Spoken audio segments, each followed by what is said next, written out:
Hi, and welcome to my video on the limits of irrational functions at x equals a. Find each limit. Number one, this is a, b, and c, but they're all related to the 1 over x. And when we find the limit, we have to look at the limit to the right and to the left.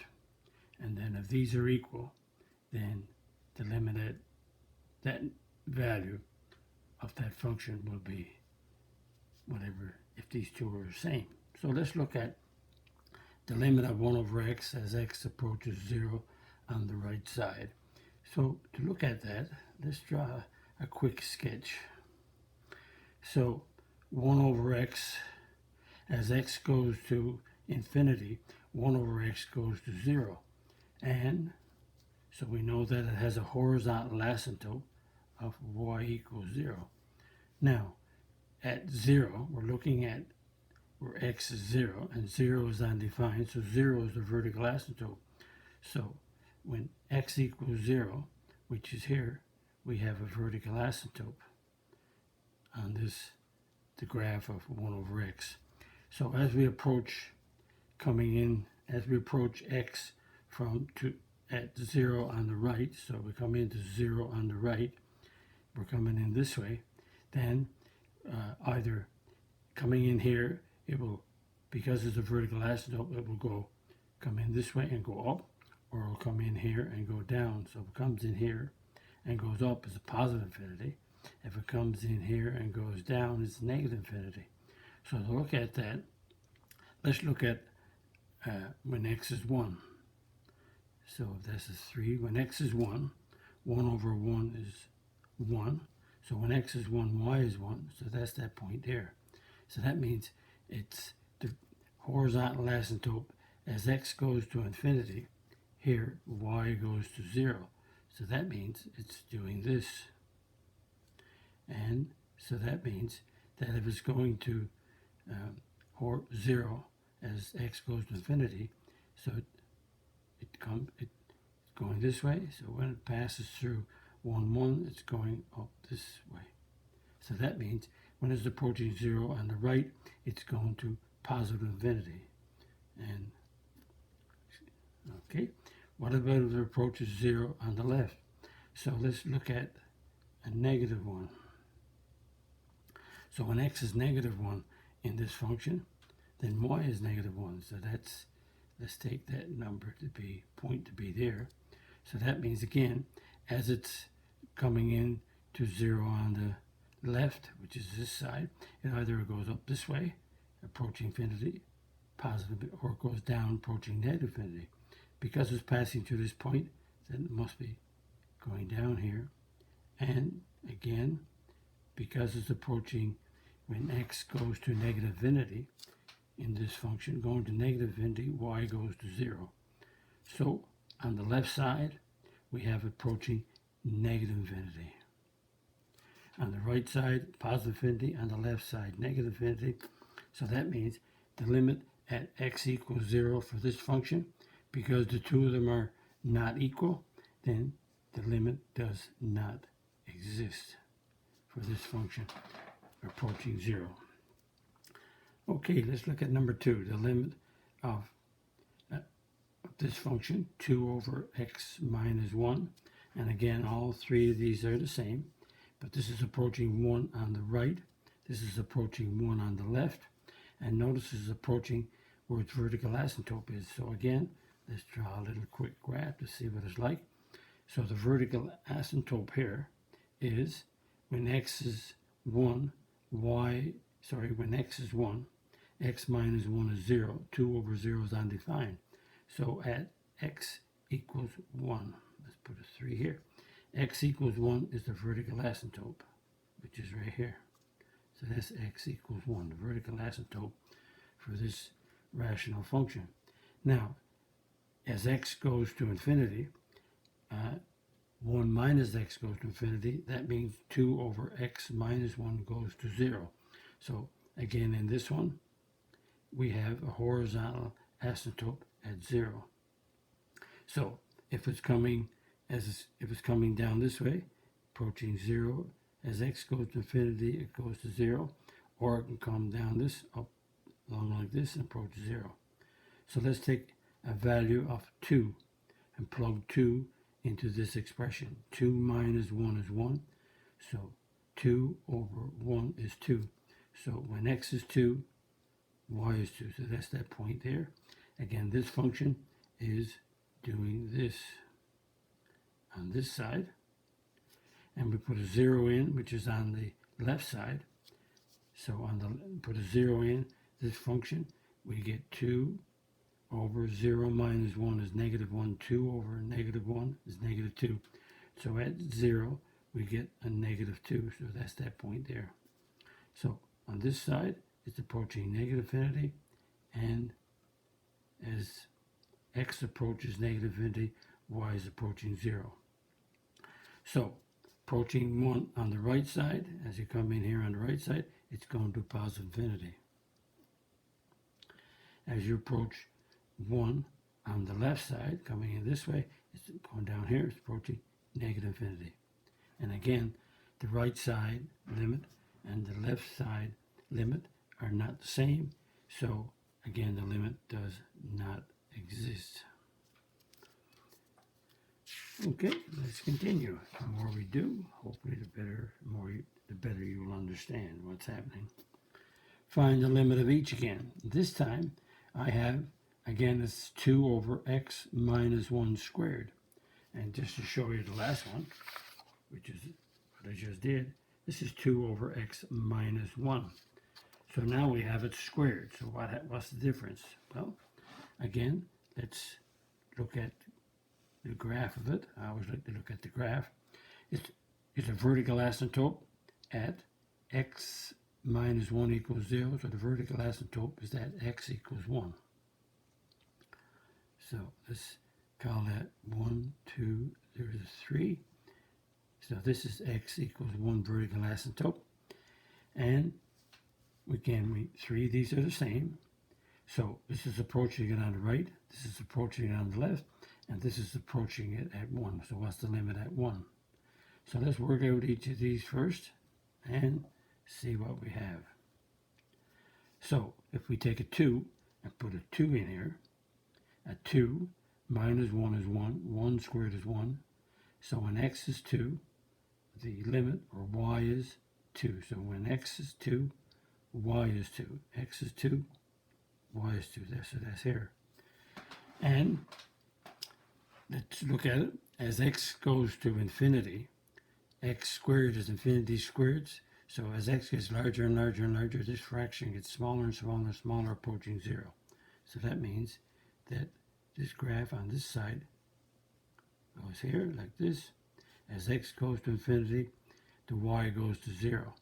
So as it approaches 1 on the right side, it goes to infinity. So if you took 1.5 and put 1.5 in here, this number would become greater than 2. So 1.5 minus 1 is a half. A half squared is 4. 2 divided by a quarter is 8. So 1.5 will give me an 8. And the closer and closer you get to 1, the closer and closer this gets to the vertical asymptote. And so that's on the right side, is going to positive infinity. Okay, let's look on the left side coming in this way. So let's look at a 0. So what does a 0 give? Put a 0 in here, I get negative 1 squared is 1. 2 divided by 1 is 2. So 0 gives me a 2. So 0 gives me a 2. Same number here. So again, as x goes to negative infinity, this function here will go to 0. So it goes through here, going up here, coming down like this. So the closer I get to 0 on the left, it's going to go to positive infinity. Remember, as x, it either goes, as x goes to negative infinity, either goes approaching 0 here or here. Because this value of 0 gave me a 2, so it's up here. And I look at a couple of points to quickly when I draw my graph. So we got the going to the right side. is positive infinity, going to the left side is positive infinity. So these are unbound or boundless, and they're going on to infinity. Because they're the same, let's say that the limit is infinity on left and right. Even though the limit doesn't exist at x equals 1, the left bound, which is this one, and the right bound are equal, so it's going to infinity. Now let's look at number 4, and we have the log x approaches 0, 1 over. This is a quadratic, but this quadratic, if you look at it closely, is factorable. X squared is x and x. Factors of 3 are 3 and 1. And because the product is -3 and the sum is -2, we have a -3 plus 1. So if you multiply that by 4, you'll get this trinomial. So that means that if you look at the grid of this, which I always like to do, this one has vertical asymptotes at x equals 3, which is right here, and x equals -1, because you let them equal to 0 and solve them, and that gives you 0. And because 3 gives you 0, your denominator can't be 0, it's a vertical asymptote. X plus 1 is equal to 0, x is -1 gives you 0 in your denominator, can't have it. So there's 2 vertical asymptotes. So we're looking at the graph as it approaches 3. So that means it's approaching 3 on the right. So the limit as x approaches 3 on the right. And we're looking at the limit as x approaches 3 on the left. This is the plus side. So, and notice also that the numerator has the x and denominator don't. So as x goes to infinity, this fraction goes to 0. And that happens on left and right of the 3. So that means that it's either up here doing this or it's here doing this. So let's try what a 4 is going to give me. What's a 4 going to give me here? So x equals 4. So this is 1 over 4 minus 3 is 1. 4 plus 1 is 5. So when x is 4, y is 1/5. So when x is 4, y is 1/5. So 1/5 is about there. So that means it's doing this. And let's look at it on this side. Let's look at it when x is 2. So let's put a 2 in here. So we put a 2 in there. 2 minus 3 is -1. And put a 2 here, we get a 3. So that gives us 2 and a -1/3. So on this side, 2 gives us a -1/3, so that's about here. So you can see on this side, it's going to -infinity and coming in now. In here, in between here, then it either goes up through here or it bends and comes down. So if you let x equals 0, y, put a 0 in for x, you get a -1/3. So when x is 0, -1/3, so the graph is going to do this. But we're only looking at where x is coming in on the right side and the left side. So when it comes in on the right side, approaching 3, it's positive infinity. The limit is positive infinity. When it's coming in to 3 on the left side, it's going to -infinity. So that means that the left side and the right side are not the same. So that means the limit as x approaches 3 does not exist. Okay, notice here I did each of them going to the final one. Now I only here stated at 3, so you had to look at 3 on the right and you have to look at the 3 on the left limits, and if they're equal, then that's the limit. But they're not equal, so it's not defined. There's more coming up on, again, limits of rational expressions. Let's look at number 5. Notice the vertical asymptote x plus 4 equals 0, x is negative 4. But we're not looking at the vertical asymptote of negative 4. We're looking at 2. So that means the limit as x approaches 2 is 3 times 2. So we can sub that 2 in.